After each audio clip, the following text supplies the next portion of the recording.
Andrew কিশোরের একটা গান যেটা খুব পছন্দ। এত ভালোবাসলাম, এত কাছে আসলাম। এই গানটাকে বাংলা সঙ্গীতের যুবরাজ আসিফ আকবরের মতো করে গাইতে হবে।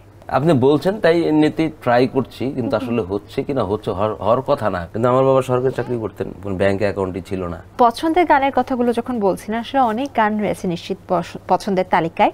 তো অ্যান্ড্রু কিশোরের একটা গান যেটা খুব পছন্দ, এমন কোন গানটা? অনেক গান, অনেক গান, একটা চুজ করতে হবে। একটা চুজ করা মুশকিল আমার জন্য। আচ্ছা, যেটা মাথায় আসে এখন, কেমন একটা? ভালোবাসা দিয়ে আমি পারিনি ভালোবাসা কিনতে। ইডেন বে কক্সবাজার সমুদ্র সৈকতের উপর নিজেদের একটি ঠিকানা। মাত্র 5 লাখ টাকায় আপনিও হয়ে যেতে পারেন এই হোটেলের মালিক। ইডেন বে, a concern of ভাইয়া হোটেলস। ভালোবাসা দিয়ে আমি পারিনি ভালোবাসা কিনতে, এত ভালোবাসলাম, এত কাছে আসলাম, পারিনি তোমায় তবু চিনতে, পারিনি ভালোবাসা কিনতে।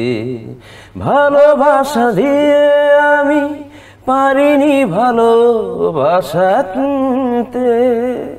আবারও একটা চ্যালেঞ্জ ছুড়ে দিব এখন। এই গানটাকে বাংলা সঙ্গীতের যুবরাজ আসিফ আকবরের মতো করে গাইতে হবে।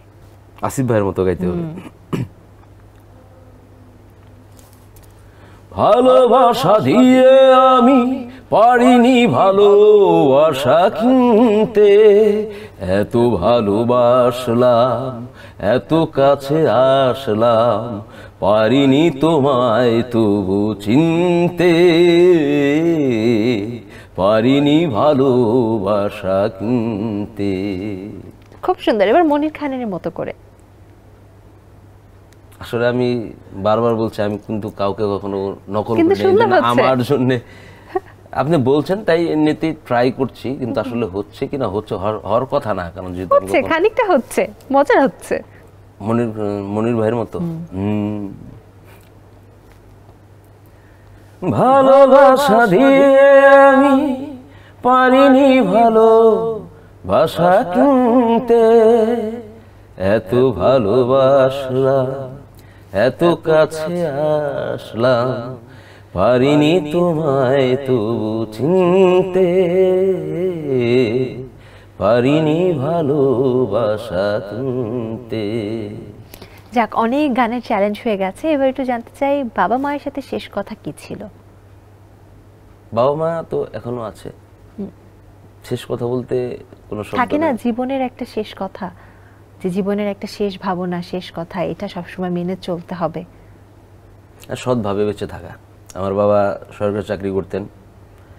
আমি আমার সবাই তো তার নিজের সাপোর্ট করবে, সেটা একরকম বিষয়, কিন্তু আমার বাবা সরকারি চাকরি করতেন। আমার বাবা ব্যাংক ব্যালেন্স বলতে ব্যাংক অ্যাকাউন্টই ছিল না। আমার বাবাকে দেখছি যে কখনো সে ঘুষ দুর্নীতির সঙ্গে যুক্ত ছিলেন না। যদি থাকতো তাহলে হয়তো আমাদের বাবার ব্যাংক ব্যালেন্স আমরা নিজেরা সচক্ষে দেখতে পারতাম। যেহেতু দেখতে পারি নাই, সেহেতু মনে করি যে বাবা সৎ ছিলেন। তো বাবা যেহেতু সৎ ছিলেন, তার শেষ কথা বলারও দরকার নেই, দেখতে দেখতে শিখেছি যে সৎ থাকতে হবে। দারুণ।